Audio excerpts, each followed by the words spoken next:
may remember me from my television shows in the 1980s and 90s, and now I host a regularly live-streamed virtual magic showcase featuring some of the greatest magicians in the world.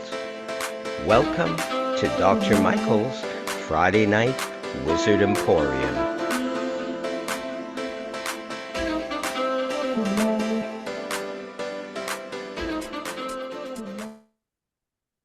And we're back again. It's wonderful to have you all here on our show. We have a great lineup as well. I'm very, very excited about, as a matter of fact, because several are from Vancouver, Canada, a place where I'm living in that part of the world as well. So, without further ado, I want to introduce somebody who was our past national president of the Society of American Magicians. He's one of the busiest magicians in Vancouver area for sure. Very colorful. He's won at least 50 magic awards in his time. And it gives me great pleasure to welcome to our little show, the great Rod Chow. Thank you, Michael. So great to be here on your Zoom show, and I feel very honored to be starting off this very special afternoon here in Vancouver. And I know it's the evening over in certain parts, but we're actually here in a bright sunny day. I'm actually coming to you from underground on my skinniest building in the world. It's so skinny that I can hardly stretch right across it. It's like 4 feet 10 inches. Now, today I'm performing for you from underneath the glass sidewalk. So if you see some people walking above me, it's because above me is glass and I actually can see their footprints above me. Now, this is a very special place. So if you're ever in Vancouver, BC, Canada, please come and visit me. I'm right in Chinatown and I'll give you a special magical tour. Now, our theme here for this building is mini or skinny. So I'd like to present to you the world's miniest, skinniest Ferris wheel. Now, those from the UK will kind of recognize this as a scale model of the London Eye. So the London Eye is one of the world's biggest Ferris wheels and one of the most popular Ferris wheels. This one here, to scale, it looks mini here, but to scale, it is about that size. So I would like to take some person on a very special ride on the world's miniest, skinniest Ferris wheel. Michael, do you have someone who would like to go on a special ride with me this afternoon? Well, Kevin, can we pull up somebody from our virtual audience? There we go. Hi, so Cheryl. nice to see you. And your Hello, name nice to is see you. Cheryl. Cheryl. Hi, Cheryl. Nice to Hello. see you. Have you been on the London Eye by any chance? No. Okay, have you been on a Ferris wheel by any chance? Yes. Have you been on a Ferris wheel this big to scale? Not that big. No. Okay, great. So this is perfect. So I'm going to give you a unique experience here on the world's skinniest building. So now the way this works is you can see the Ferris wheel clearly, but in a moment, I'm going to actually have you go to background so that the audience can see the entire Ferris wheel. And I'm going to get you to choose a cabin. So the way you choose a cabin is that you can see that the cabins are rotating around. And this is basically where you get on this platform right here in the middle, which is between the two spears here, the blue spear and the golden spear. So as you watch the cabins go by, you can just say stop at any one, and that will be the cabin that you will actually ride on.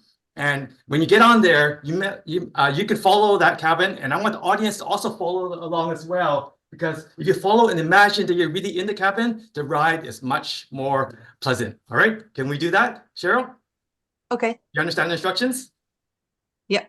All right. So all right. So we're going to get you back into little screen, and I'll go back into big screen so you can see the Ferris wheel better. So Kevin, can you just modify that, please? The view. We're going to switch the view to full screen on Rod, and there you go. Now you can see it a lot clearer. Now do you see the cabins passing through the loading platform, Cheryl?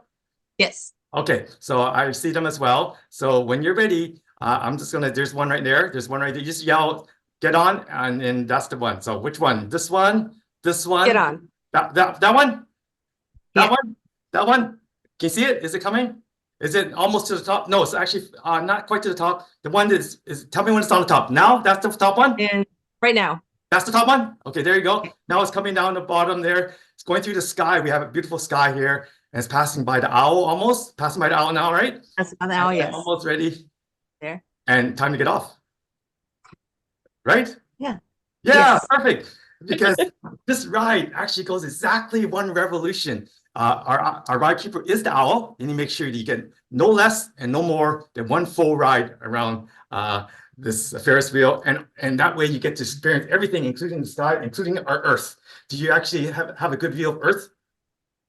Yes. Good. Okay.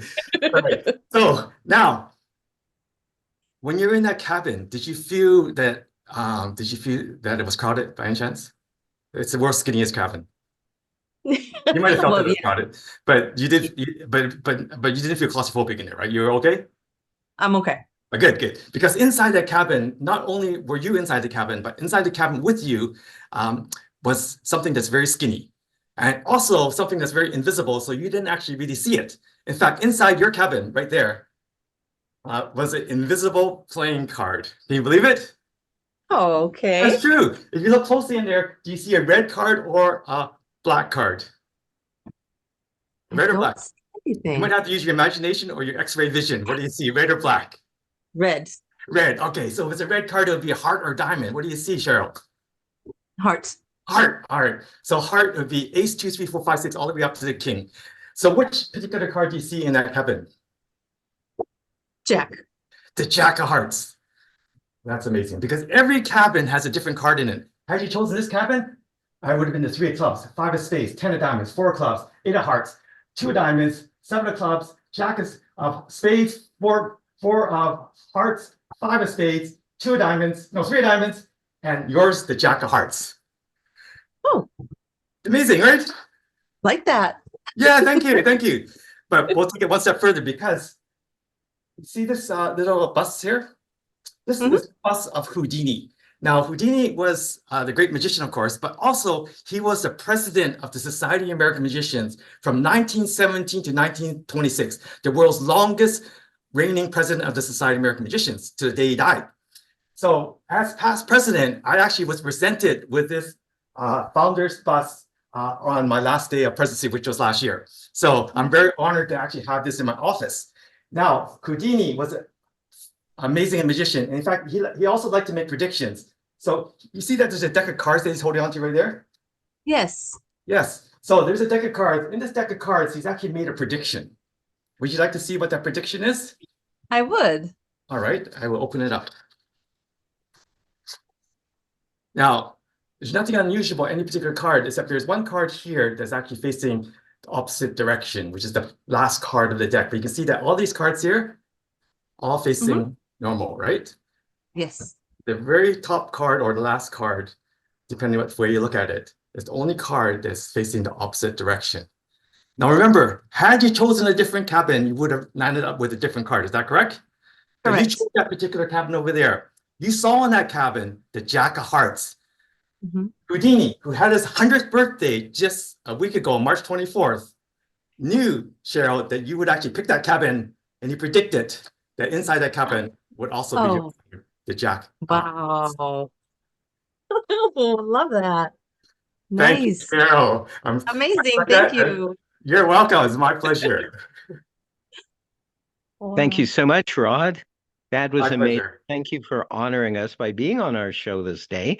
And I have a million questions for you, but I'm only going to ask you one or two because the creative process just fascinates me. I've had a number of effects since the 80s published in our various magazines, the MUM, which is the Society of American Magicians magazine, and the International Brotherhood of Magicians magazine called The Linking Ring. But I've always had difficulty. I really have coming up with something. And I'm just wondering, because I've seen a number of original ones that you've presented us with at various shows, close-up shows, etc. One of them that really fascinates me is one you did with business cards recently. And I believe it was your SAM business card. I could be wrong. Generally, how do you come up with an effect? Do you look at the finished thing and you go, okay, I want to have it appear like this in the end and then just work backwards? What do you do? Actually, that sometimes may happen, but really, it just kind of comes to me because, like, for the business card one, I actually had the business cards, and I wanted to do something with them, and I thought of this way of doing it to make it like very presentable and gives the person I'm presenting to something very special they will hold on forever. For this particular one here, if you come to our building, I do a tour, and because actually was able to find this prop. It's not even a prop. It's actually a real working Ferris wheel. I said, okay, well, let's make a trick out of it. So I actually designed this routine and the story and everything to go along with it. And same with all the other things I do. I like to make it unique. I like to sometimes I actually think of these things in the middle of the night, like in my dreams even, and I'll come up with it. And the main thing is to come up with a theme. The theme is important, I think. So if you have a theme, then you can work backwards from that. And that's my whole concept. Fantastic. So exciting. Um, if people want to contact you, Rod, in the finished product, they won't see it here on Facebook, but when we call it post-production, when I re-edit everything, I'll have titles at the bottom. So how can people contact you via your website or email or how? Yes, they can actually look at my website is rodchow.com, or my Facebook fan page is also Rod Chow Magic, and you can contact me that way. Or if you're in Vancouver, Chinatown, you cannot miss me. You might have to look for the skinny building, but once you find the skinny building, that's where I am. You can't really miss that skinny building. It's beautiful.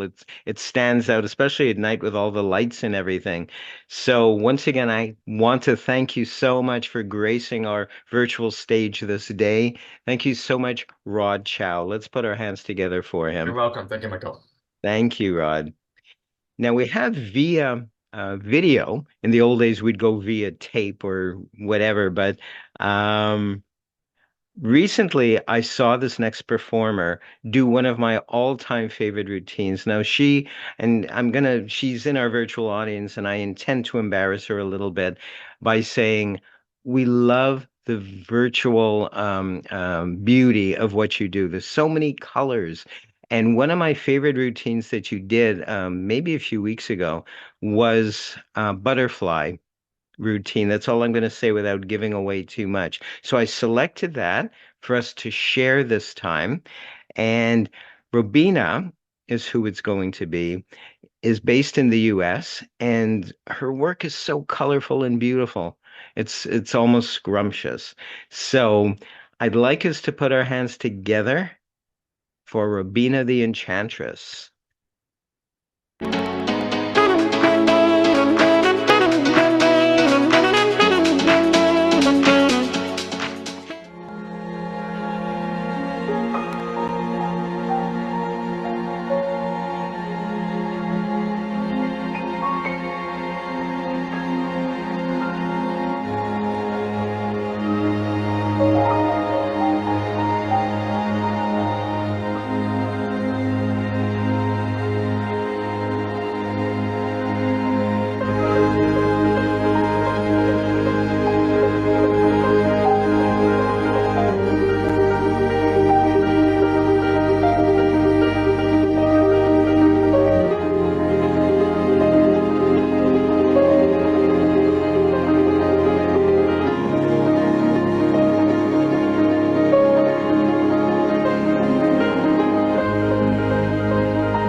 And that was wonderful, Robina. Wow. To be honest, everything you do, I really love. So it was really hard to pick a video this time, a particular one. And this one my wife loves as well. And actually the last one you did live was beautiful too. You sort of have butterfly wings and it's just amazing. What I want to really talk about very briefly is not so much where the ideas come from. I know they're inspired. I know that for sure. But I really want to promote where people can see you because you're really on Facebook twice a week on a mutual friend's shows. Absolutely. And Tuesday, which starts at 6 p.m. Eastern Time, is Tuesday Night Magic Theater. And Kevin Peel, who is also on the show tonight, and I are the co-host for that show. It is wonderful. If you're on Facebook, you can go to Facebook and go to the Tuesday Night Magic Theater supporters page, and that will let you watch it live, or you can watch it anytime later. It also will tell you where to get tickets, and you can watch us live on Zoom. And then Wednesday night, coming out of the UK, is Kevin's also one other wonderful show, Open Mic Magic, and that is, since I'm running on Eastern Time, 3 p.m. Eastern Time, which is 8 p.m. UK time, and the same process. You can go to Facebook and look for the Open Mic Magic supporters page, and that will take you to the link where you can either watch us live on Facebook or get the free ticket to watch us live on Zoom. Excellent. Again, thank you so much for gracing our virtual stage this month, Robina. I keep forgetting. I think I feel we're on every week, but we're not. The other two shows are on every week. This one is on first Friday of the month. Thank you for your inventiveness, your color, and your beauty. Let's put our hands together one more time for Robina the Enchantress. Thank you. Thank Thank you. you. Well, I'm excited to present our next performer. And Paul has been around a long time. That doesn't mean he's old necessarily, but he's a seasoned pro, a seasoned professional, as we would call him, from the UK. And as his resume states, he's an actor, magician, and performance teacher. He's an antiques furniture restorator and something I can relate to a great deal, Tai Chi instructor or Sifu. So let us at this time put our hands together for Paul Abbey. Hello, good evening. Welcome to my home here in the beautiful county of Surrey in the UK. It's been a lovely day today. It's been bright and it's been sunny and it's actually been quite warm. So I'd like to show you something tonight which I don't normally do for magic when I'm actually working. Believe it or not, a lot of magicians do a lot of card stuff, and we've seen some wonderful card stuff already. So just come closer here, and I'd like to show you something which is a little bit fun.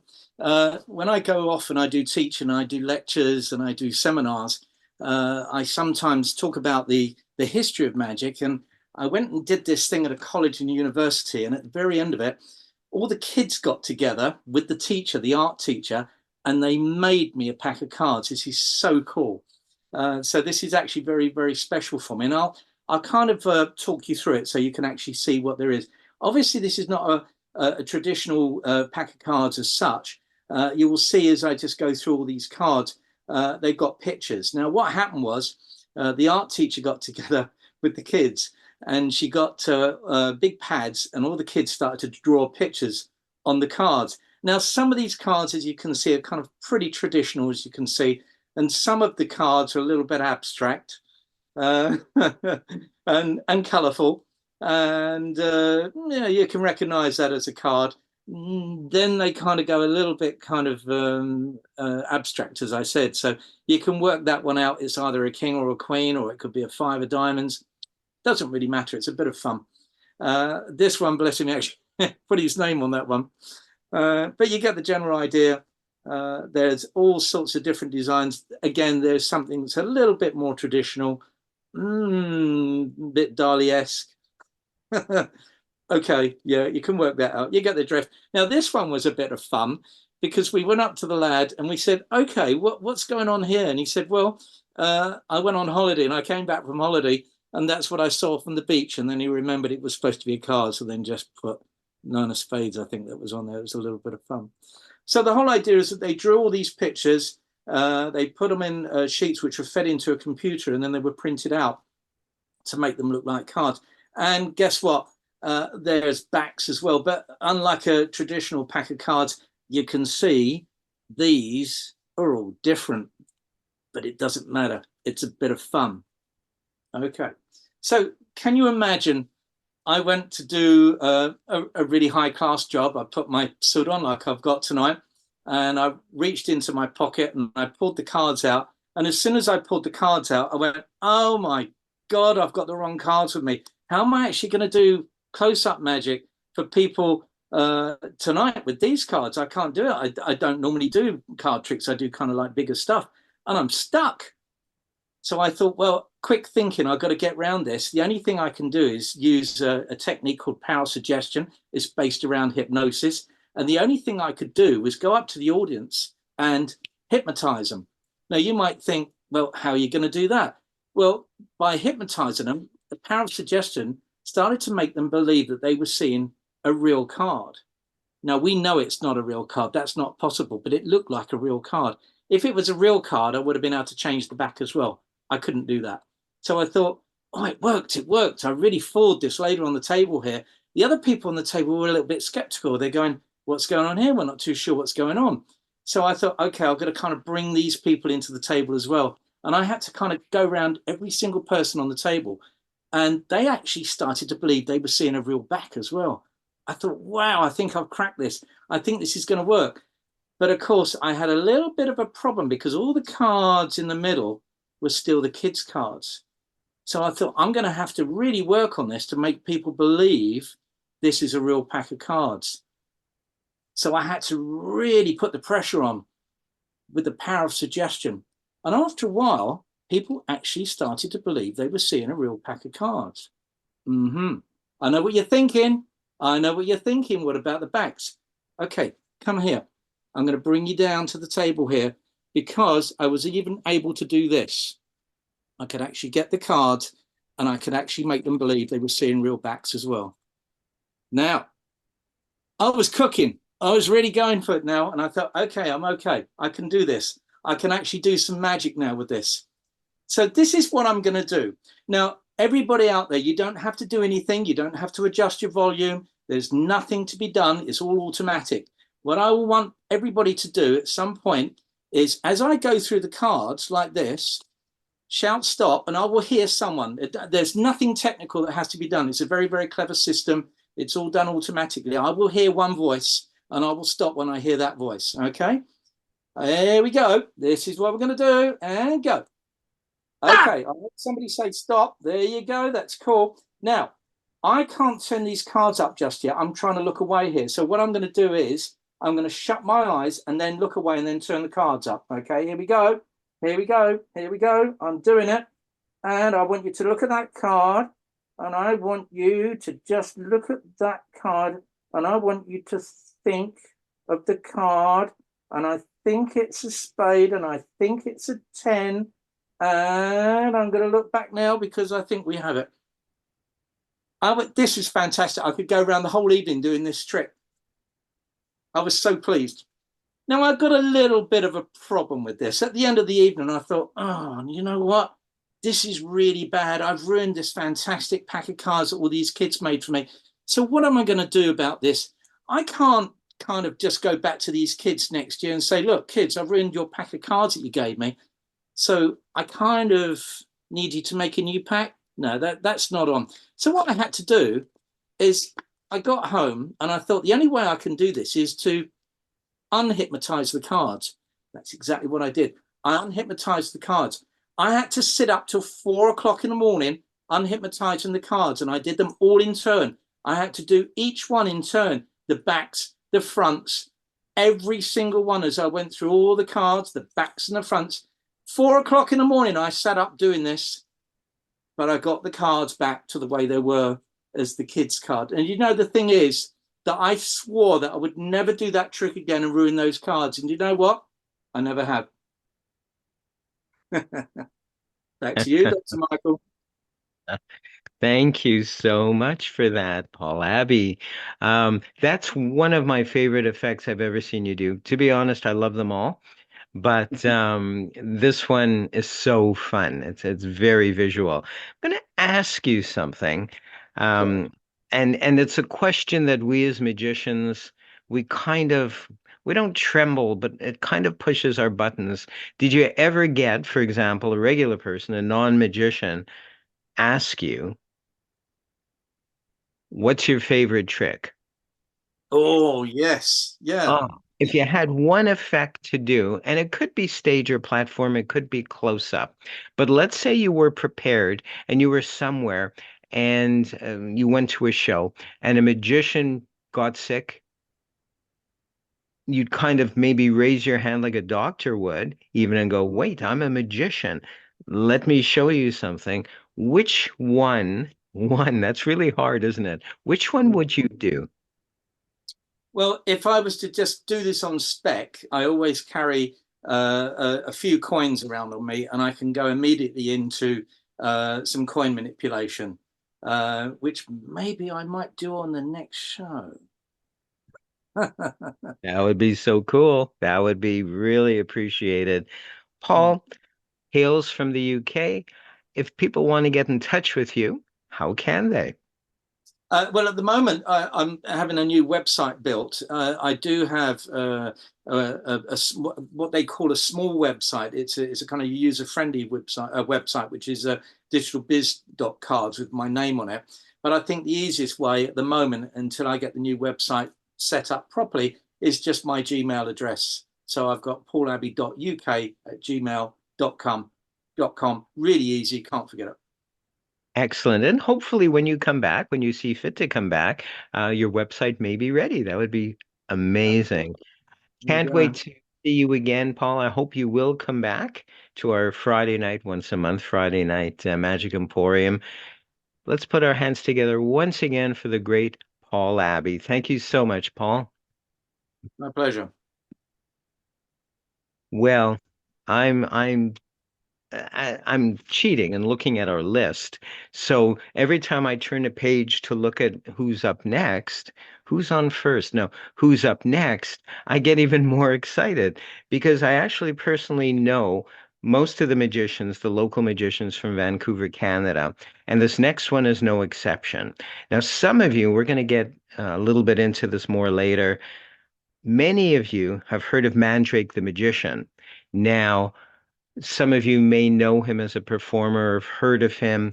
Some of you might have read the comic book years ago or seen the comic strip, but it was based on an actual performer, a touring magician, long time ago called Mandrake the Magician. We have here tonight one of the sons of Mandrake the magician, and he's just amazing. He specializes in mind reading or mentalism, and he and his wife had co-written a book, but we'll talk about that a little bit later. I can't wait to have you guys meet my friend, the amazing Lon Mandrake. Let's put our hands together for Lon. Thank you very much, Michael. And I'm very, very pleased to be here with all the talented magicians I see and some I know. In about 3 days, I'm going to be doing a performance for science fair winners. These would be young students up to about the age of 18. And I do science magic, regular magic, and mentalism with them. And I wanted to try out a couple of things that I'll be using during that in the area of mentalism. And the first one uses Zener cards. Now, Carl Zener worked with R.B.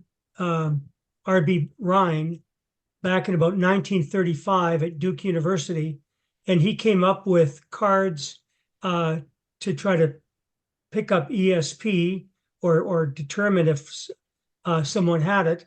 So there are 5 different varieties of cards: circles, pluses, wavy lines, and so on. The deck of cards was originally 25, but we're going to do something with just 5 cards this time. By the way, just to give you an idea, because a lot of us think, oh, guess it's basically 50-50.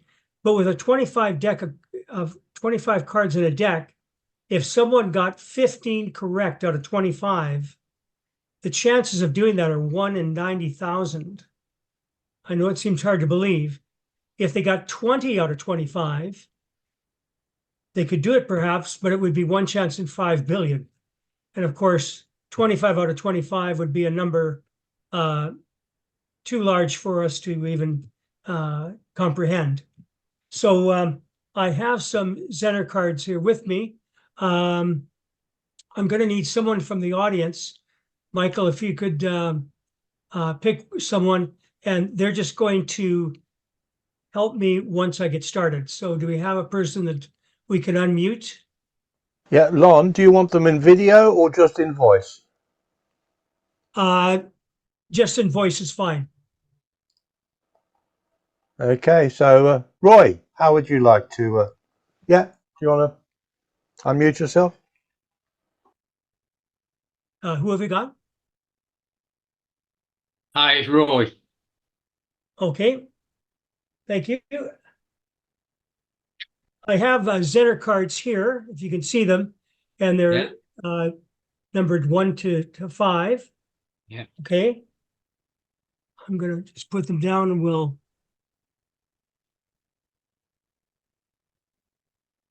So you can see them there. Yeah. Now, the person that was chosen, I'm going to remove the blue cards.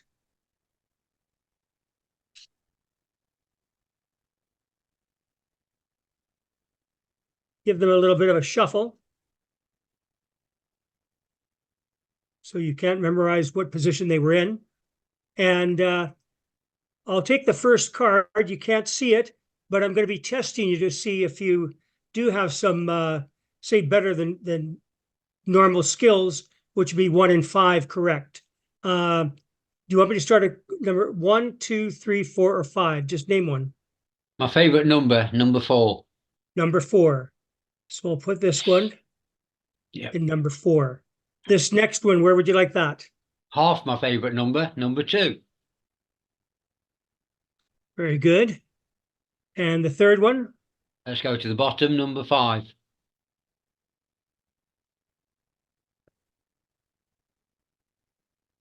One left. Let's go to the top, number 1. Okay, I said one left because this last one has to go in number 3. Now, the chances of getting all 5 correct would be 1 in about 120. But I'm going to go a little further than that. I want you to name 2 numbers and we're going to switch them. Number. You want to switch 2 and 4 or 1 and 3? Number 3 and number 1. 3 and 1. Which ones? 3 and 1. 3 and 1. So we'll take out 3. We'll take out 1. We'll put 1 where 3 was and 3 where 1 was. And that changes your odds from 1 in 120 to 1 in 600. Okay? Yeah. So let's just see how you did. Can't see. You need to back off. Okay, That's it. There we go. 100%. It's a good job I changed. Thank you. Well done. Thank you. And that will get the audience ready for my next one. This is done with a deck of cards. Okay, I have a deck of cards here. What I would use, though, would be giant cards if I was doing a demonstration. And I'll just move that down so you can see the cards. We're going to go for your destiny right now. So the first thing I want you to do destiny has got sometimes something to do with luck. So I want you to roll 2 dice in your mind and tell me what number came up. 6. A total of 6? Okay. Yeah. 1, 2, 3, 4, 5, 6. Now, sometimes it takes more than one bit of luck. So roll the dice again. Give me another number. 2. 2. 1, 2. So you rolled a 6 and a 2. Yeah. So let's just see. You rolled a 2, 1, 2, and you also rolled a 6. And then you rolled a 6, 1, 2, 3, 4, 5, 6, and that you rolled a 2. Now you might think, well, that's just coincidence. But I said something about destiny. Would you 6 and 2 make 8? So that'll become your destiny card. Okay. 1, 2, 3, 4, 5, 6, 7, and 8. Oh, the King of Hearts. Beautiful card. Mm. Lots of love around you. And you're going to end up having a very, very good week.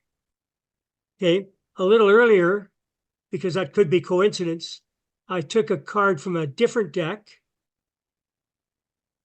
And of course, that one happened to be a prediction, the King of Hearts. And if you think that was a coincidence, the real coincidence is that you stopped at the only red card, because even though I have 52 cards, all of them are black, with the exception of the card you stopped at. Well done. Well done. Very well done. Thank you. And I have one more. Would you happen to have a deck of cards? Yeah, I do. Okay, just could you one- take 7 cards? At random? Just any 7? Yes, just any 7.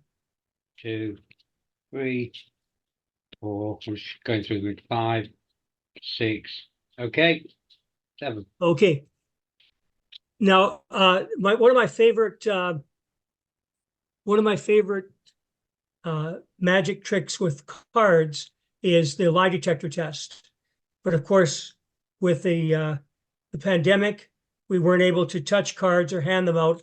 So this is a way of doing it with Zoom. Okay, so we're on Zoom, so we'll do it this way. I'm going to have you do what I do, and with your 7 cards, I want you to put down 3. Let's see this. Okay, yeah. Okay. Okay. And now put another one on top of each of them. Okay, yeah. And I want you to look at, don't show the audience, but look at the 7th card. Okay, yeah. All right. I'm going to show mine, but you don't show yours. Okay, that's mine. Okay. Okay, I want you to put yours on the middle. Middle. Okay. Okay, I want you to take one of the other piles, put it on top. Yeah. Take that one and put it on top. Okay. Sandwich, yeah. Pick it up and hold it in your hand as so. Okay. All right, now I'm going to ask you some questions. You can lie or tell me the truth about your card. Don't worry about my card. This is about your card. Okay. Was it red or black? You can lie to me or tell me the truth. Red. Okay, I want you to spell red. R-E-D with cards. Yeah. And drop the others on top. Okay. You done that? Yeah, done, yeah. Okay, pick that up. Think of the suit. It could be diamond, clubs, hearts, or spades. Which would you like to go with? Diamonds. Okay, ready? D-I-A-M-O-N-D.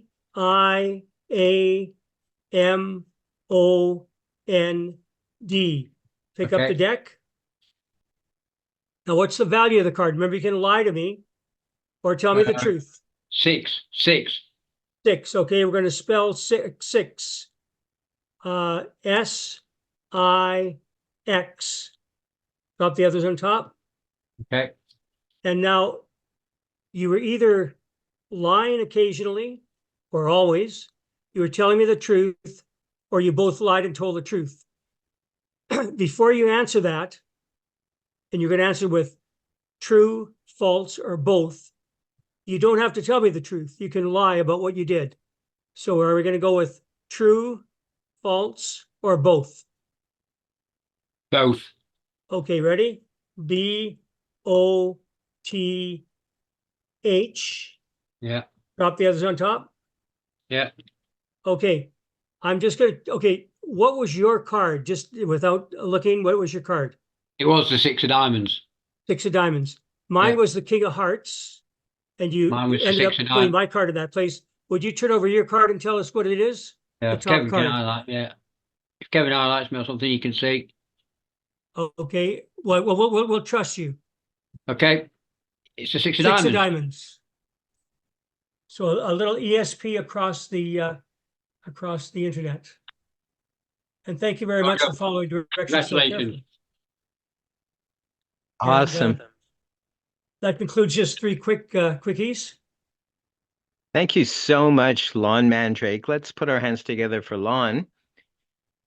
Lon, every time I see you perform, which is usually at our local Assembly 95 of Society of American Magicians, you always inspire me because what you present is a little bit different than what I've seen before, or what I've seen other magicians before as well.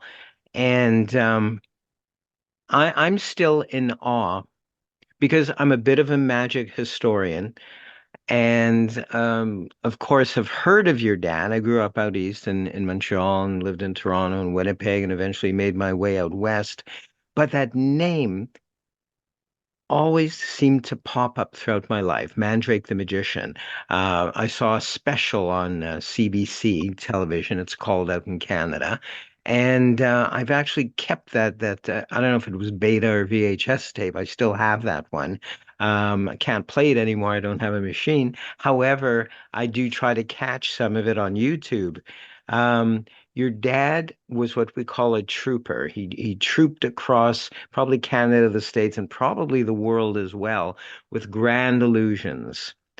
And every time I've seen pictures or video of him, it's moved me. Something touched me. I don't know what it is. It could be the fact that I love magic history. It could be the fact that he embodies that archetypal magician, if you will. He dressed very, very nice. He dressed in a full tux, and he did all, and even more so, some illusions that are in antiquity now. They should be performed again, many of them. And one of them you described to me, and I've not seen it ever live, but I've seen it in books and whatnot, is I think Ribbon Through Girl or something to that effect, which I think he did it with your mum, Velvet. That was her stage name. Would you mind quickly describing that for us, for those regular people and magicians who may not have seen it? Well, actually, it started with his first wife, Narda, and it was, instead of cutting a person in half with a saw, you cut them in half with a ribbon. And it's interesting because my father and Narda didn't really like that trick very well. It went over well always. And there was a magician in Vancouver who had a huge collection. And he said, I'd love that. My wife would love to do it as my assistant.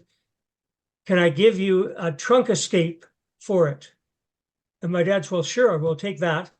and that's when he started doing the trunk escape metamorphosis. And then with his first wife, they did it. Sometimes it would be with one of the assistants, big male assistant, but they trade places, of course. And then when he married my mom, Velvet, they decided to do a clothes change. So he would go into the box in a black sort of dinner suit and come out in a white palm beach suit. And so that was the first change. And that was about 1946, I think, which wasn't too long after he started doing the metamorphosis, which would have been in the early 40s. Fantastic. So exciting. There's a whole wealth of these stories and pictures in a book that you and Linda, your wife, have co-written.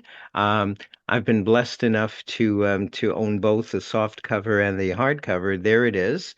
Um, The Real Mandrake the Magician, because he really was real. It was a tangible person, not just a comic strip or a cartoon. He Um, started his career in 1927 on the road. Actually, he started performing in 1922, local vaudeville houses and that.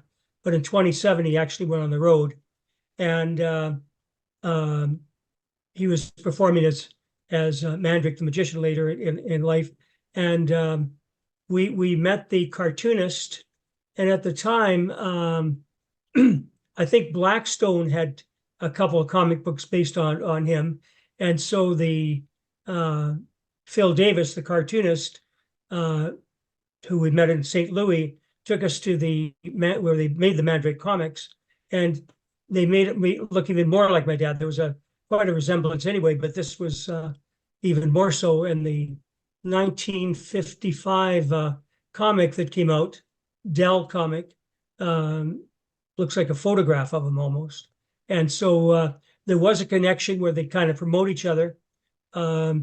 Later, though, as time went on, because my father started his career in the, really a bigger career in the 1930s. And so about the 1950s, I think the comic book had kind of become a little more famous than he was, even though he did perform at large theaters. And so that became, the comic strip became a little more famous, and he was not, extremely happy about that. But they did have a relationship with each other for quite a number of years. so if people want to buy the book, where can they get it, Lon? Well, they could contact me at leonmandrake.com. It would be Leon at leonmandrake.com, and I can give them the price and the shipping if they're interested and if they want it signed. I also throw in some memorabilia, some old pictures and brochures with it if they're magicians.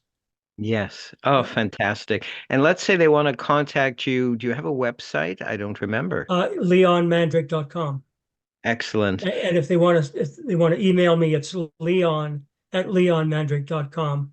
Now my name is Lon, but it's actually legally Leon.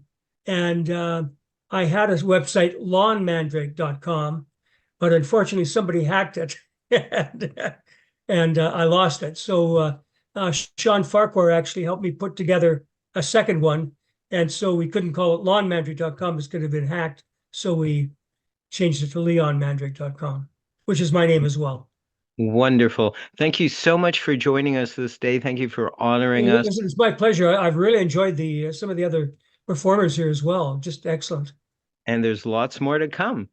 Good. Everyone else, stick around. Thank you once again, Lon Mandrake. Let's put our hands together for him. Thank you so much, Lon.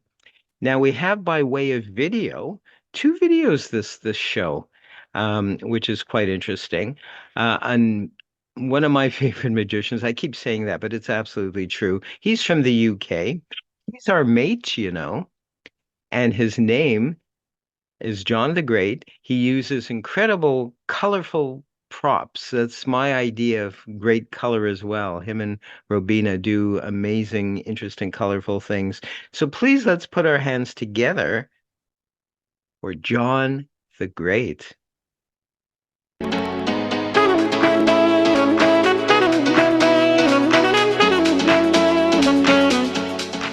John the Great and I'm your mate, and today I'm going to show you some magic.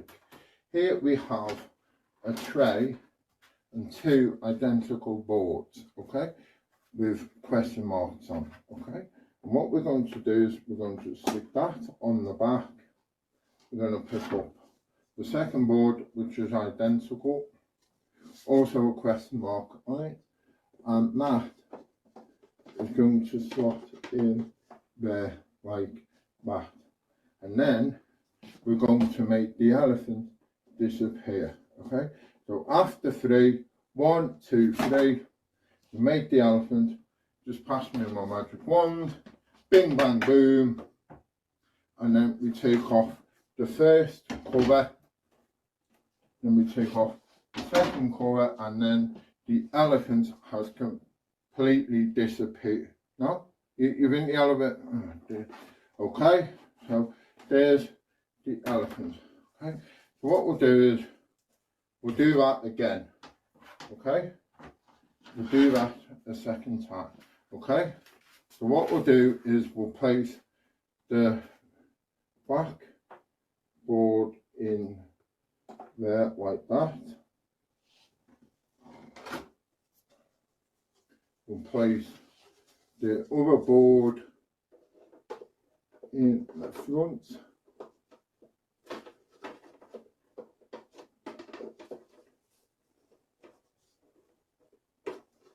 Like that.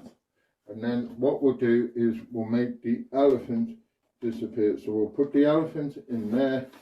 So the magic words, bing bang boom. Then we'll take that off like that. Take the other board off and it completely disappeared. Now you've in the elephants. You've in the elephants under there, right? So what we'll do is we'll take this off. 1, 2, 3, bing bang boom, and the elephant has in fact disappeared. Very, very good. Very good. That's John the Great, and you can catch him almost every week on Facebook on those shows that I've previously mentioned, the Tuesday Night Magic Theater, well worth catching. They have a score of very entertaining performers. And the following day on the Wednesday, the Open Mic Magic Show, hosted by our own Wizard Tech, Kevin Peel. I'd like to move back now from UK to Canada and the very same area that Lon Mandrake and Ray and myself are from. Ray Rock is a very, very gifted entertainer. He's an award-winning magician who excels at sleight of hand magic. And during his lengthy career, Ray performed at every imaginable venue, including cruise ships, concerts, trade shows, the Magic Castle, fairs and festivals with the Frantic Follies. I don't know if I've heard of the Frantic Follies. They sound rather frantic. Nonetheless, in addition to being a well-seasoned magician, Ray is an accomplished actor, author, humorist, and the creator of one of my favorites. It's an illusion called The Impossible Box. Please, let's put our hands together for the amazing Ray Rock. Ray, you are still muted. There we go. Okay. Well, thank you very much for the nice introduction. Can you see me okay? Everything is good? Good. Okay, this is a DVD I had made. It was probably about 15 odd years ago. Paul Ramhani put it together for me, and it shows you how to make a box. And this is what the box looks like. Take 6 playing cards. You fold the ends, and then you make a box, and then you use it to produce items. Now, what I'm going to show you right now is I would call a trailer. Like when you watch a movie or something and you'd like to know what the movie is like, they play a trailer. And it gives you an idea what to expect. So this is my version of the trailer, okay? We're just gonna show you the trailer. So what I do is open up the box, and it just takes a few seconds, and that's what the boxes would look like. And of course, we should have a lemon. You can see the lemon there. So I open up the box and we take out a lemon. So that's the trailer for my show. Okay, so now what I'd like to do is I'm going to perform the routine for you. And before I get into this, I want you to know something. There are no magnets involved. Everything I do is sleight of hand. There's absolutely nothing here that can't be done impromptu anywhere you go. So what I have are 6 playing cards. And I want to tell you a little story about this. One time I was working a convention, and I was getting pretty tired of running around from table to table. So I got about a dozen people at one table. I said, look, take some cards. I'm going to show you how to make a little card box. It was that simply a little card box made out of playing cards. And so this is how it's done. You fold this, so you get the cards folded something like that, and you just instantly take them and interlock the cards. And what you end up with is a nice little box. You can see inside, it's quite empty. And what I do is I fold the corners. Now this is called the impossible box. It's not an unlikely box. It's not an improbable box. And the reason I call it the impossible box is because as impossible as it may seem, we actually have a, oops, I dropped the ball. Here, 1 second here. As impossible as it may seem, I have a little ball inside. Now we have a little box and a little ball. Would anybody care to step inside, walk around, make sure there's no trapdoors, holes, springs, wires, or mirrors? No mirrors. Damn, there was yesterday. I take the ball, place it inside, put it down deep into my pocket. Now the idea, of course, is to get the ball from the pocket here. Okay, back underneath this little box without anybody in the audience seeing. Go.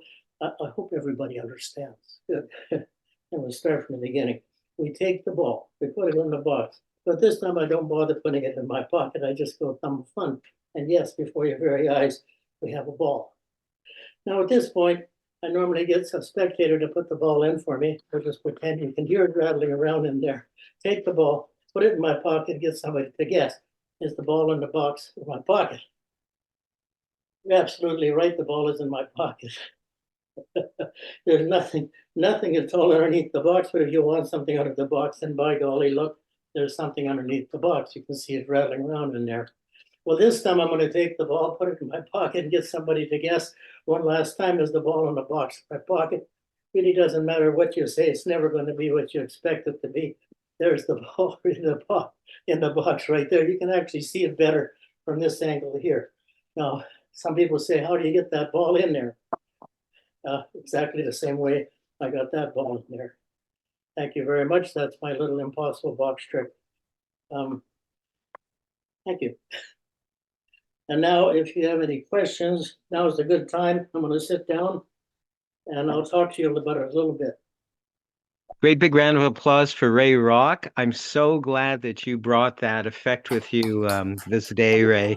And I'm not just saying that to be kind. It is one of my favorite, apparently impromptu effects. It actually is, isn't it? You're just using regular playing cards. And when the first time I saw it, I was thinking like a magician. I was thinking exactly what you prefaced the trick by. Oh, there's magnets, there's this. I was immediately thinking chop cup and all that sort of thing.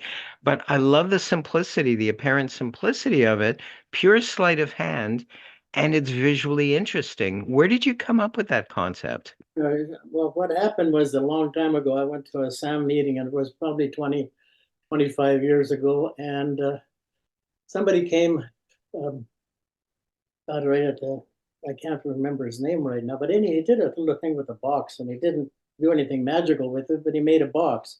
And if anybody wants to make it before I go too far, you take some playing cards, you put them back to back, and you bend like this and bend like that, and you'll get the beginning of it. And then what you do is you put it together, something like this. See, by putting pressure here and here, I can actually show people how to do this.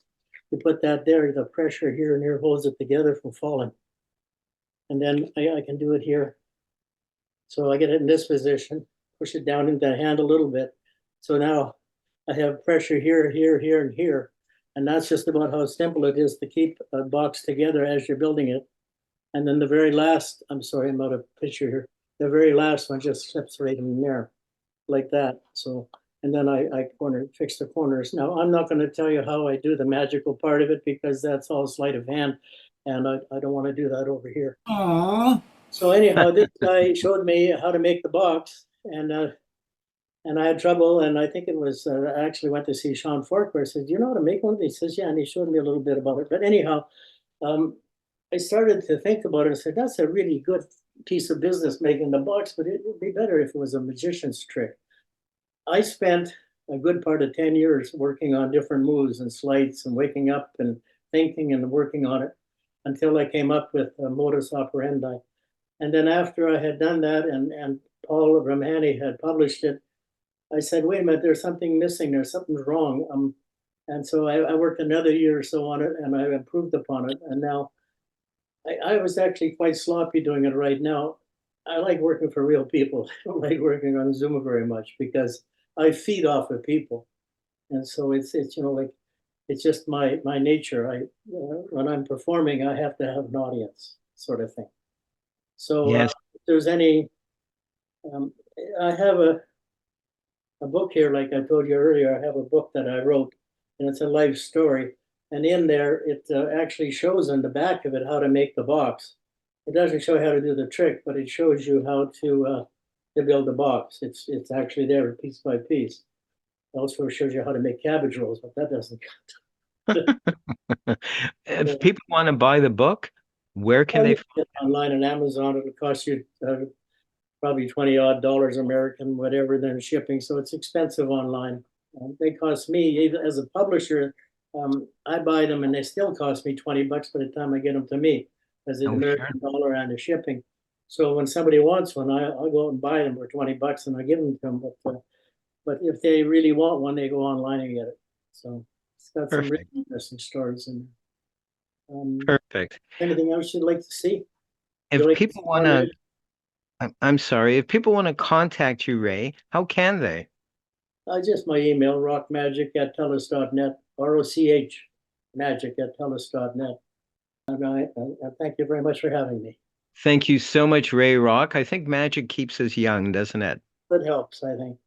It certainly it was good to me. Let's put our hands together for Ray Rock from Vancouver area, Canada. There we go. Wow, we're scooting all over the world this show. It's really, really cool. This next performer is a mentalist, a mind reader, if you will. And he comes from one of the cities that my family on my dad's side is from, and that's New York City, is one of my favorite cities in the world as well.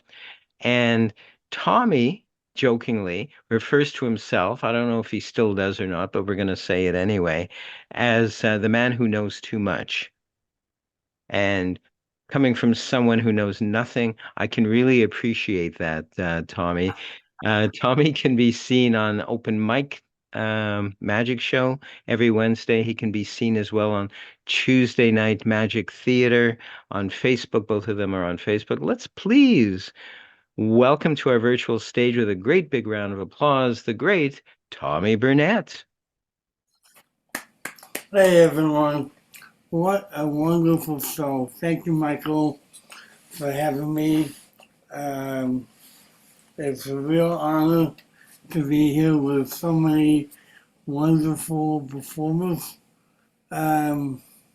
Hopefully I will match the bar.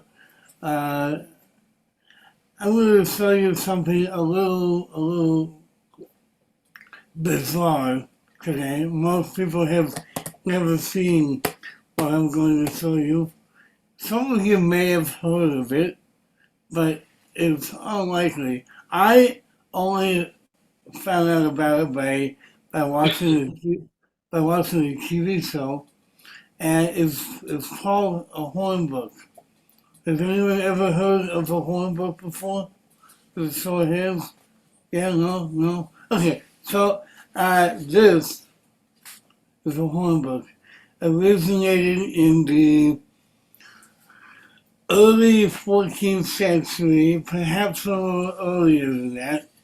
Some scholars say as far back as the 13th century, and if somebody can mute themselves, that would really be helpful because I can't hear myself talk over you, so I will wait. All right, thank you. Okay, so, yeah, it's hard enough that I have a speech impediment, but that's fine. So, basically, these were designed by, of all people, monks. Leave it to a monk to come up with a paddle. It Anyway, but these paddles were made. Yeah, I know. Yeah, yeah. Michael's shaking his head, but there is some method to my madness there. But I have some pictures here, if I can find them. If not, they seem to have. There we go. So on my right, or yeah, right over here, this is what an original hornbook used to look like. It often had the alphabet on the top, and this one has it twice. I guess it has the vowels on here, and then on the bottom, this one has the Lord's Prayer. Many of them had the Lord's Prayer because back in the 14th century, Christianity was one of the biggest religions in the world. At least that's what people wanted you to think. But that's a whole other issue. I'm talking about back in the 14th century. I'm not disrespecting anybody now in the 21st century. Just so you know, I'm not trying to be disrespectful, but let's move on. Here is a picture of a monk carrying a hornbook, and one last picture is a mother giving her son a hornbook on his or her birthday as a gift. Many young children were given these to learn, oops, sorry, that wasn't supposed to come back up, to learn how to read and write. On the back was a place where they could learn how to write the alphabet and learn words. Having said that, it's a long history. Now we can get into the mind reading portion of my act. Okay, so can I perhaps get a volunteer who has never perhaps seen me perform before? And if so, can you put them next to me? Oh, there we go. All right. Hello, Celeste. Hang on. I can't hear you yet. Sorry. Oh, there we go. Hi. How you doing today? Good. You How are having- you? I'm good. Are you having fun so far? Yes, I'm very much enjoying my first show ever. Nice.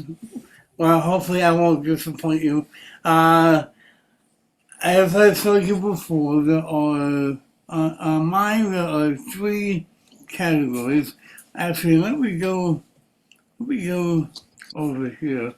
You might be able to see it better. On the top is studies. This is what they used to actually study, like 12-year-olds. Mm-hmm. Nazi calendars, mathematics, Etruscan, portraiture, trumpeting, etc., etc. Another class wrote a poem, which to me doesn't make a lot of sense, Yeah. but I assume they were young. And then on the bottom is a copy of one of the translations of the Lord's Prayer. Now, what I'd like you to do is, in your mind, select one of those 3 categories. And in a second, I'm going to ask you to remember one word out of one of those categories. Do you have a category in mind? And which one would you like to use? Trumpeting.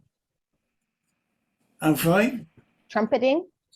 Okay. What I meant by category Okay, gotcha. was Studies studies. then. Okay, if you want to do studies. Now, you said trumpeting. I can read your mind right now and say you're thinking of trumpeting, Oh. or you can think of something else and Oh, well. and make it a little more interesting. And if you want to switch a category, you can just do that as well. Just let me know what category you're going to use so I'll be able to hone in on what you think. Sure, let's do class poem. Okay, fair enough. And let me hold this up for you so you can see it a little better. And just don't say it out loud because that spoils the fun for me. So, do you have one in mind? Yeah. Okay, perfect. So, I'm going to flip this over and come back up here. Wait a second. There we go. Okay. And so this will be facing away from this. So even if I decided to pick, it really wouldn't matter. But I'm going to try and get a sense of the word that you were currently thinking of. If you could just imagine the word in the air for me and have go through all the different letters. Oh wait, I see. I see an S. There's an S in your word. Yes. Okay, good. Wow. If you've done this before, you were really good at this. There's also an N, like N as in Nancy. Yeah. There's no E though. Is there E? Forgot how to spell it. Here, let me hold it up again so you can see it. Okay, thank you. Okay. Yeah, I know. I was a math major, and I can barely add 2 plus 2. So Okay, yeah, good. okay. So was it an E? Yes. It is, okay. Normally I don't make it that far. That's why I was asking. Okay, focus on another letter. I'm seeing the letter D as in David. Is there a D as well? Yeah. There's no I though, is there? Yes. Wow. What about an A? Yeah. Now, just put, okay. It's not an M, is it? If you think, okay, I think I got all the letters actually. What were you thinking of? Just go ahead and say it. Maidens. Maidens. So that would have been good if I had gotten it. Oh wait, no, you said maidens like that, right? Yeah. Okay, good. Good. Wow, thank you for that. That's wonderful. Thank you for helping me, and that's my time. Thank you. Fantastic. Tommy Burnett, everybody. Let's put our hands together for him. Thank And you. I just love that horn book. I'm fussy about props at this point in my life. I'm veering more to arcane, bizarre kind of things. And if you'll pardon the pun, it spoke to me. It's I'm very glad. special.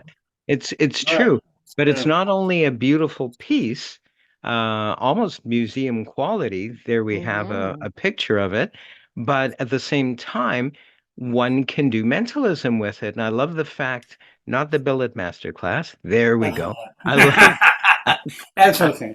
I love the fact that you've also got a blackboard, a slate on the other side, and you can write your thought of predictions, etc. Yeah.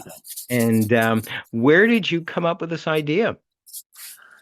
It's funny. I was watching a British television show that was actually originally made for kids, but it's so funny that I love what it's called Horrible Histories, and it's just a funny show with a lot of funny comedians teaching the history of Europe, and in one episode, the guy said, yeah, well, back in the 14th century, they had something called a horn book, and I'm like, oh, I gotta make one of these. So I did.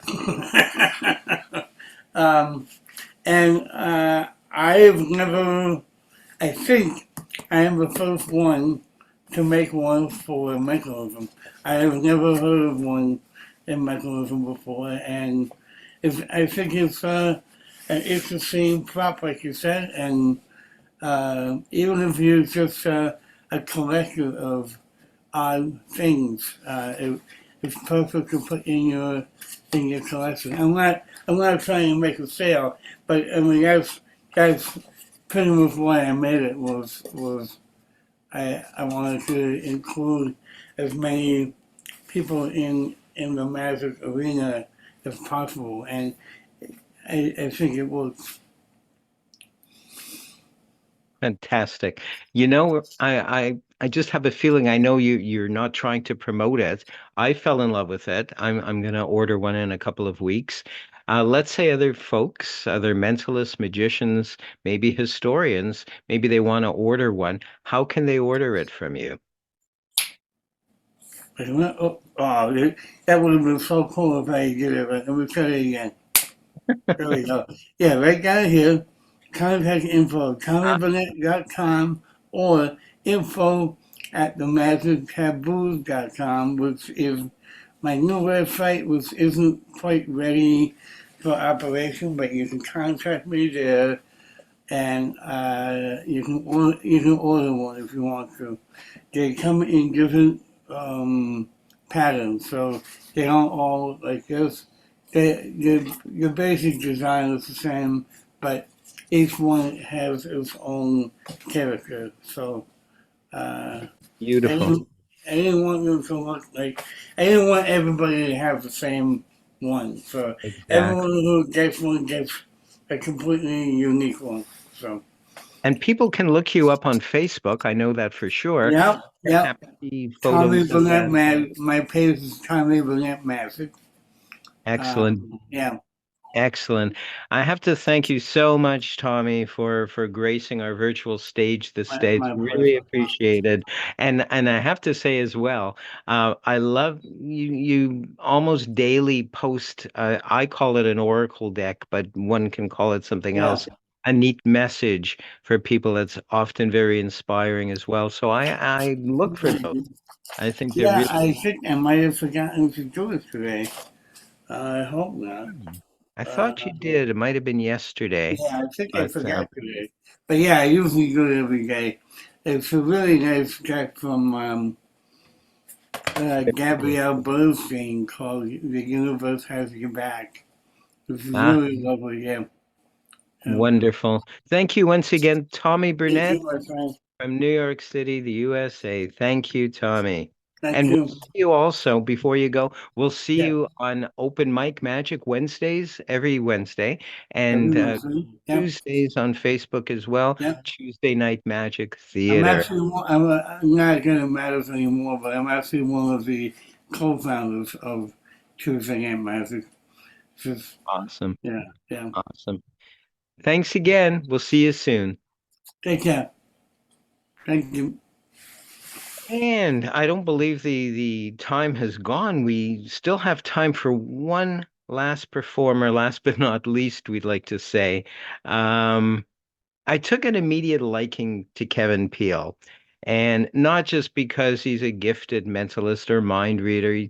He's a really, really nice guy, and he's a great technician as far as all of this is concerned, and all of that. I don't believe I'd have this show if not for his technical prowess, to be honest. So I'm very grateful to Kevin for this. If you go to Kevin Peele's website, and he's, by the way, in the UK, you'll see that he's an award-winning mentalist. For example, he's won the Sussex Magic Circle Close-Up Magician of the Year in 2021, the Sussex Magic Circle Mentalism Competition winner 2022. And we'll chat a little bit more after. I had him on my chat show. I don't know if it was this year or last year, and we could speak for hours about magic and stuff like that there. So please, let's put our hands together for Kevin Peele.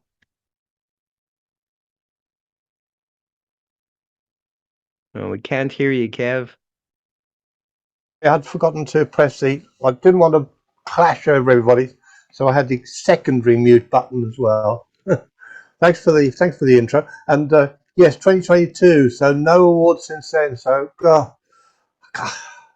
I've been left in the backwaters now. So nobody wants to.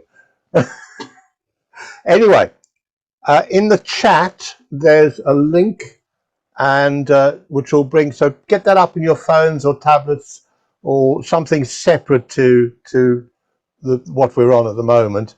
Obviously, you can still see the show, but get that up if you can, or on a secondary screen, or in another window. Anyway, and it's on the screen here as well, and the link is in the chat, and the password we're going to ask you for is Michael with a capital M, and we will come to that. And if you want to do it on your phone, just zap the QR code, and that will take you directly there. So I'll give us a couple of seconds, and that's it. Right. Okay. So, but the link's in the chat as well. Right. Let's just have a look around the room. I'm looking over there, so I've got the other screen on gallery, so I can see who's around the room. And I'm going to start. I've got a couple of little things to do. I've got something first. Give you a chance to get that screen up for the second thing. And let's just try and find somebody who hasn't been asked so far. And would help. Ray, why not let's ask Ray. Ray, do you want to unmute and do you want to join me? Which I don't know you at all. Ray Roach. If you can hit your unmute, and once you do that, I will bring you in if you can. Mute, if you unmute. Okay. There we go. There he is. Hi there, Ray. Right. So I'm just going to again stick the other screen on gallery so I can see everybody. Ray, I just found this down I think what you call a thrift store in the US. We call them charity stores. And it was rather intriguing. It was a chewing tobacco envelope. And I thought, well, I can use that for something. And so I put a little leather wallet inside it, which is fine. And I've used this for a little routine I do. I do several things with this. There's sort of some gambling things and some other things. I'm going to just show you something really quick with it tonight. Inside are 3 poker chips and a card. The poker chips are all the same on one side, and on the other side they've got 3 different colors. Yeah. So we've got a red one, a blue one, and a gold one. Yeah. Okay.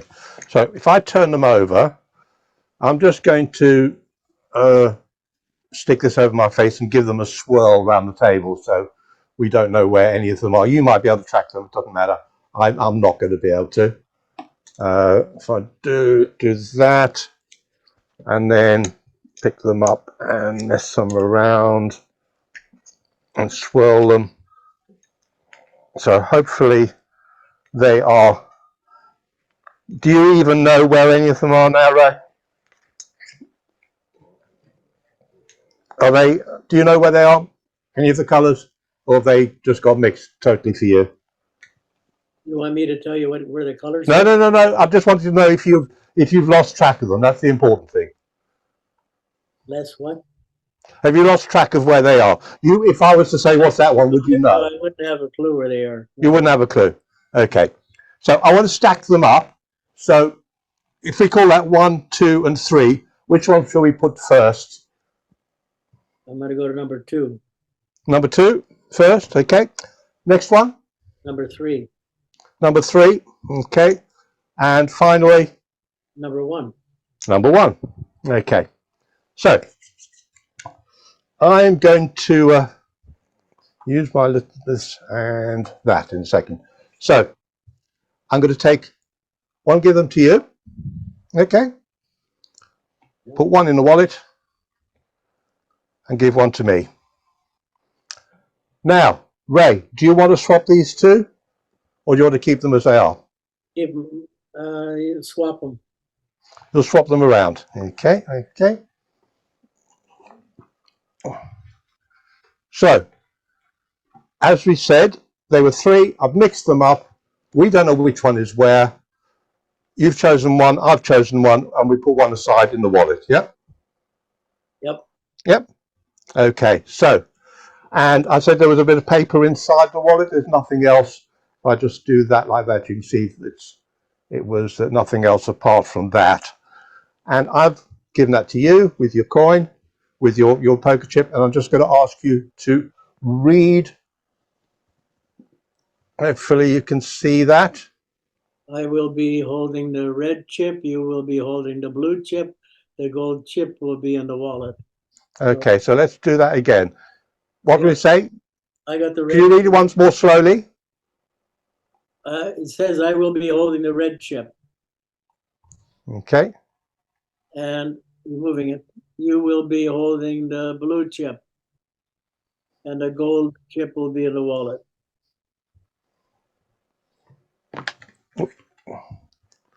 And the gold chip was in the wallet.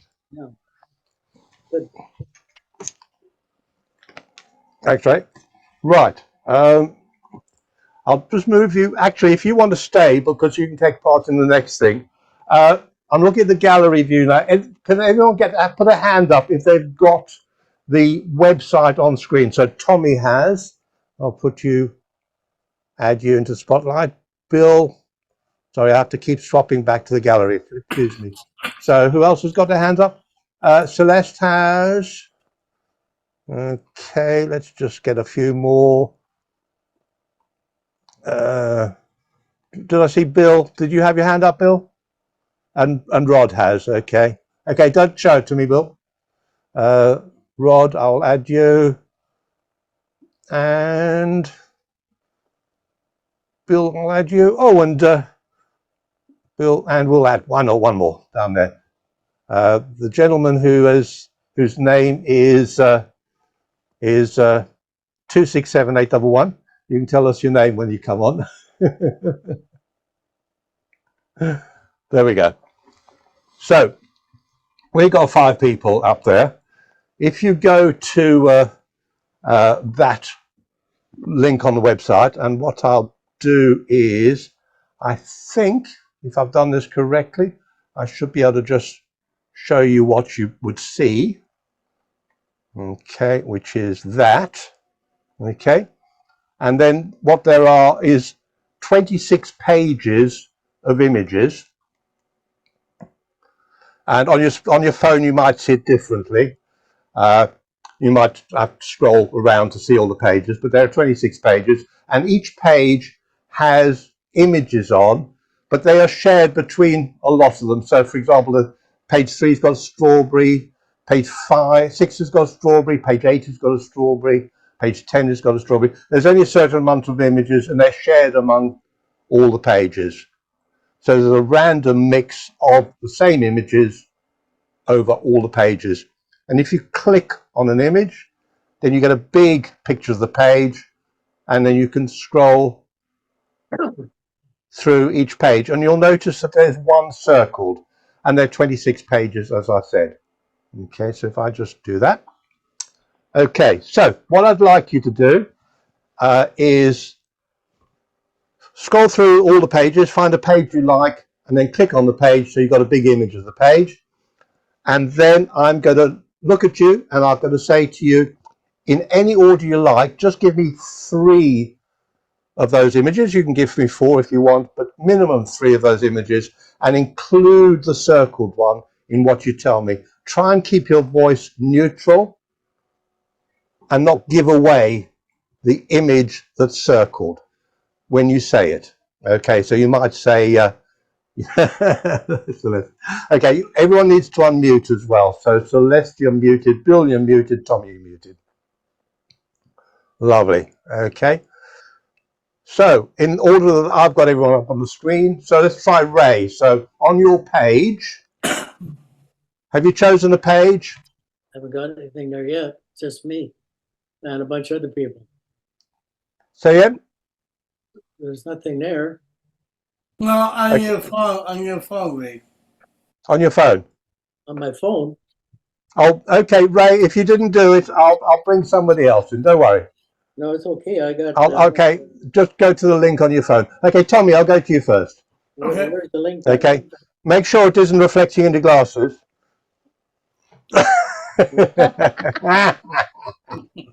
So just give me. Where do I find the link?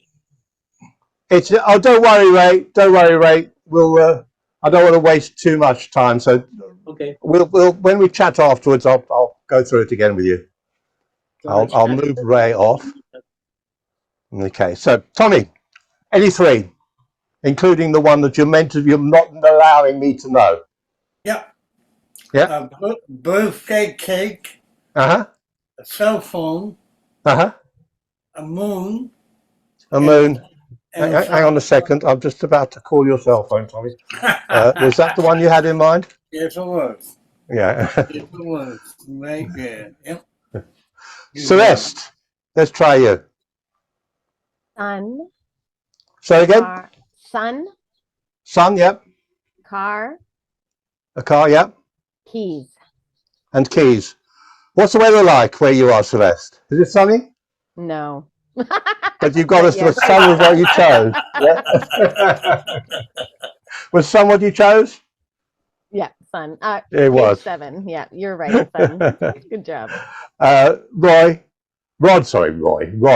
Sure. Give it again. And again, I haven't got that open. I'm not looking at any of those images.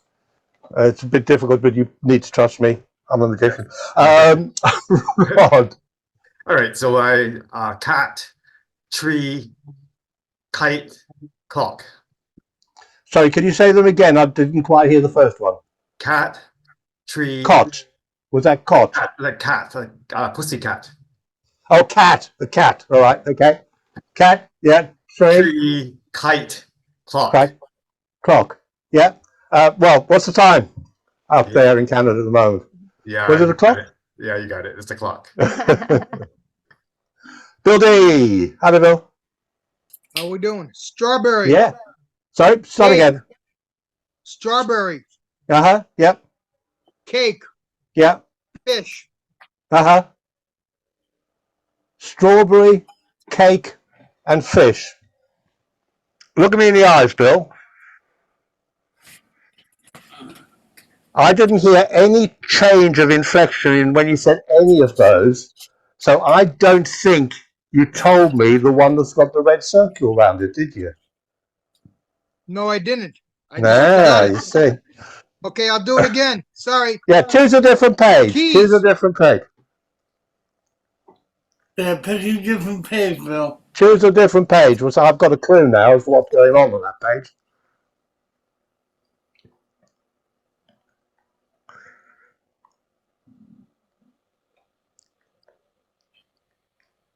You got one, Bill? Yep. Yep, go on. TV. TV, TV. cake, Cake. And sun. TV, cake, and sun. Well, I'm sort of on a TV to you at the moment, aren't I? You know, is that what you're thinking of? Yes. And finally, what's your name, by the way? 2678111. It's Ian Arrow. Ian Arrow. Hi there, Ian. Oh, UK, yeah. Yeah. Hi there, Ian. Hello, mate. How you doing? I'm going to close my eyes so you can't see the reflection. In the, I got a strawberry. I got a tractor. I got a chair. I didn't hear the first one. Strawberry. Tractor. Strawberry, a tractor, and a chair. I didn't hear this first one because the first one was the one you chose, wasn't it? You what? The first one is the one with the circle around it. Oh yes, good one. Go. Yeah, that's why you it was a little bit muted in the first place. Right. Okay. Thank you, everybody. That was good fun. Michael, have we got time for one more? Otherwise, we'll leave it. Yes, we do. We always do. Okay, so we'll keep you guys on screen, and I will show you these. I collect cards of all sorts. These ones are from all the different states in the USA. I've also got ones of horror movies and all sorts of things. But these are one of my favorites. And if you have a look, there's New Hampshire, Nevada, Georgia, Maine. What's that? New Mexico, Mississippi. There is literally, I think I've got the whole selection. And on the back of them, because they're collector cards, they give you a list of some of the other ones, okay, in the collection, and they always include the one that's on the front. So Mississippi should be in the list there somewhere. Yeah, there we go, Mississippi. So what I'm going to do is I'm going to go to each of you in turn, say Tommy, and I'm going to put the dreaded things on. But first, I'm going to do what, I mean, they're not playing cards, but I want to mix them up anyway. So I'll pretend I'll give them a sort of playing card shuffle like that. And then what I'm going to do is put these on and give them another mix while I'm, as Tommy would say, technically blind. Legally blind. Legally blind, that's it. Not legally blonde, legally blind. For your Okay. entertainment pleasure. Thank you, Tommy. Right, now, I have no clue where the edges are here. So let's just try this again. If I miss by a mile, I think I'm feeling these. So if I miss by a mile, tell me. Are those going to shuffle together? Did that shuffle? Close enough. Yeah, a little bit. And if I mix them up like by cutting them and mixing them, I just want to mix them up so I have no clue in what order any of them are in. You missed So it. Tommy, I'm just going to drop them down on the table and you just say which one you want. Okay, let me go to speaker view. Sorry. Okay. Go ahead. Oh, I am in speaker view. Okay. Stop. There. Do you want that one? The one I dropped down, or the next one? The one on the table, please. The one on the table. Okay. Yes, please. Is that it there? Yes, it is. Okay. Now I'm going to turn it over so you can see all the different. Yep. So is that the right way up? That's the front. Yes. Yeah. And if I turn it that way, can you see? Yeah, move it to your right, please, and then Move it to my right, yeah. Yeah, and then up towards the camera. Hard to see. A little bit more to your right, and a little bit closer to the camera. Move to my right, a little bit closer. Yeah, it's really hard to see. Yeah. Let me lean in here. A little bit closer. Actually, to be honest, I can take my things off because it doesn't matter if I see the back as long as I don't see the front. Okay. All right. Yeah. Yep. I can. I'll do that. Yeah, it's kind of hard to see because you have. Yeah. It is. You have 5 people. Okay, there we go. Is that better? Yeah, that's much better. Okay. Okay. Okay. So Tommy, is the state that's on the front of the card on the back of the card there? Shit, I forgot what it was. Yes, it is. Okay. And Again, similar to what we did. Yeah. Similar to what we did with those pictures. Just in any order, just give me 3 or 4 and include your chosen state. Okay. New York, New Jersey, Wisconsin, Maryland, and Idaho. Say that again. New York, New Jersey, yeah, Wisconsin, Idaho, and Mississippi. Let's say. and that included your one from the front. I hope so. I honestly, I'm blanking out. If somebody else can help me, can I not say it? Celeste, you're saying it didn't. Yeah, Celeste, No, can I you think do he it for has me? it. I can't remember which one it is, but I I think can't. I'm sorry, Kevin. I can't remember what it was. I have no clue, so I don't think it was one of the ones you said. We're with you. Yeah. Oh, What is Oh, it? Yeah, it didn't sound like it was one of the ones he said. it's not even what I thought it was. I'm really sorry. Well, so we don't waste too much time. Celeste, Yeah, oh no. Just kidding. Go ahead. hopefully you've got better vision than Tommy. yeah. And that I'm was just going to with, blindfold that again, and we'll was, just do one more. We won't get everybody that was involved. with my glasses on. That was So with I'm just going to mix these up. Oops. I felt that some slipped over there. There we go. Yeah. Sorry, Kevin. That's all right, Tommy. These things happen. Blind man's bluff. Okay. So again, Celeste, I will go through, and you just say stop. Stop. On that one or that one? The one on the table. The one on the table again. I can read So that one. if I do that and slide that there, is that on its own? Yeah. Yep. Okay. And then if I turn it over. Wait, can you put it on top and let everyone see it I'm gonna, again? Thank you. Okay, okay, we got it now. Okay, thank you. Okay, and I'm going to turn it over. Okay, and then I can take my things off. And then again, if I move it up like that. Okay. And Celeste. All right. Ohio. Uh-huh. New Hampshire. Uh-huh. North Dakota.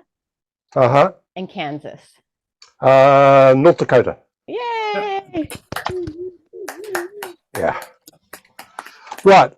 I would have done it a few more times, but with I'm taking everybody's time up, and it's going on forever, so I won't. Yay! Thank you. Good.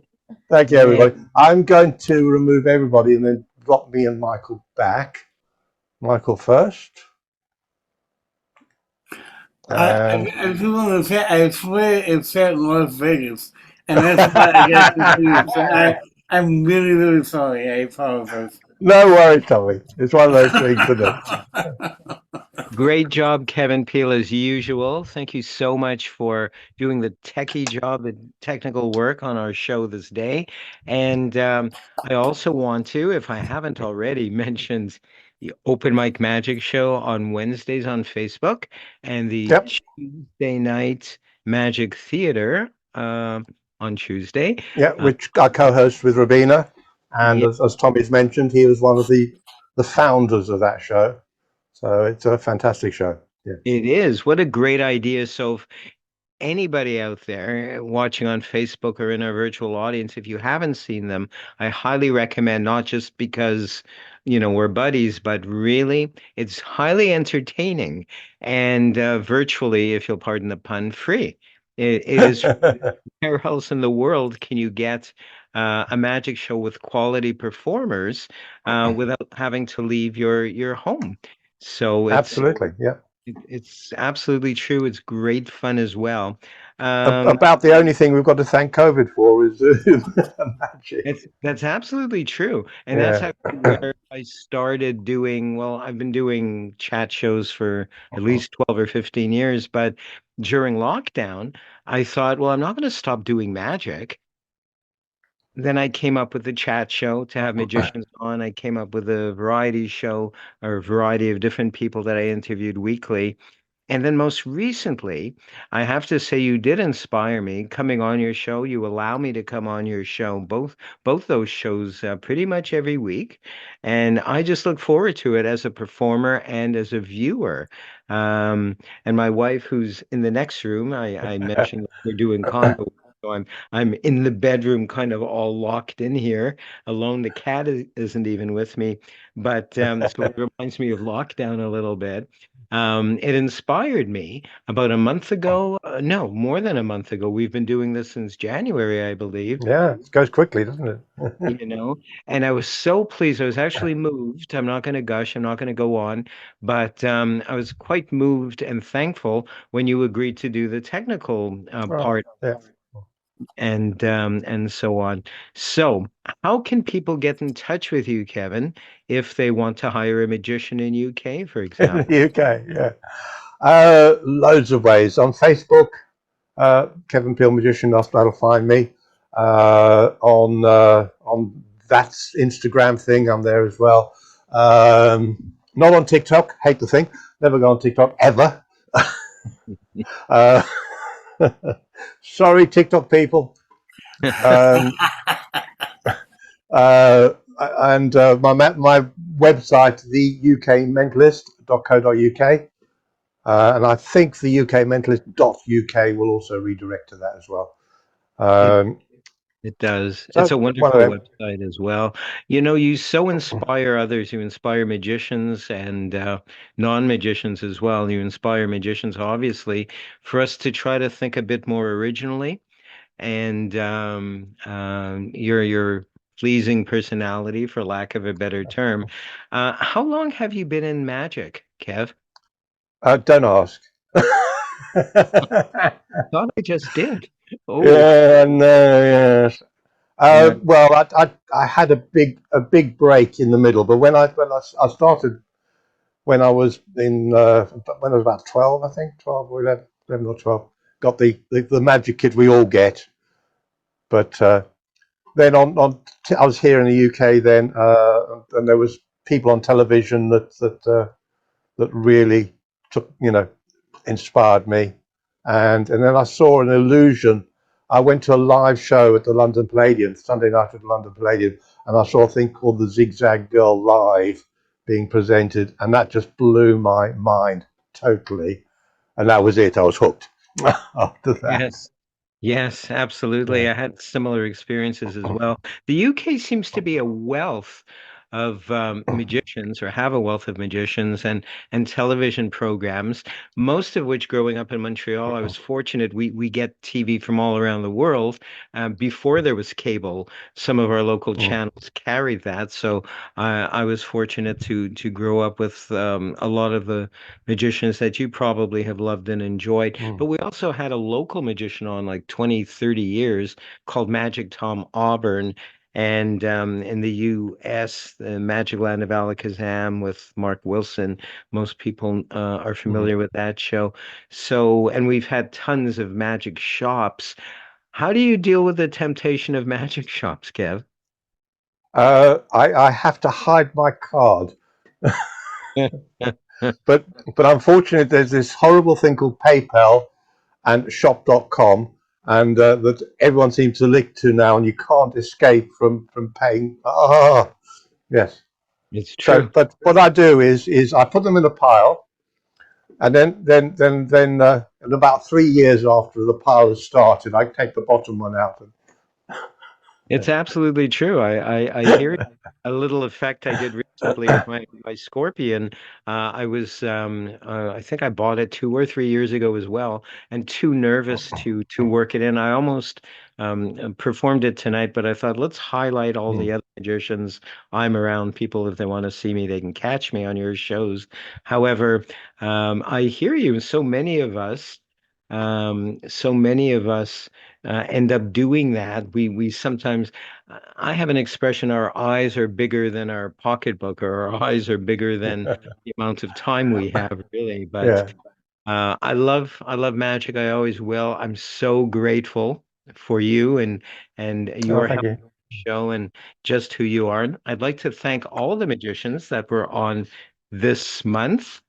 That was Rod Chow. I have my cheat notes here. Rod Chow, Robina from the US, Paul Abbey from the UK, Lon Mandrake from Canada, John the Great on video from the UK as well, Ray Rock from Canada as well, Tommy Burnett from New York, from the US, and of course, none other than Kevin Peel from the UK.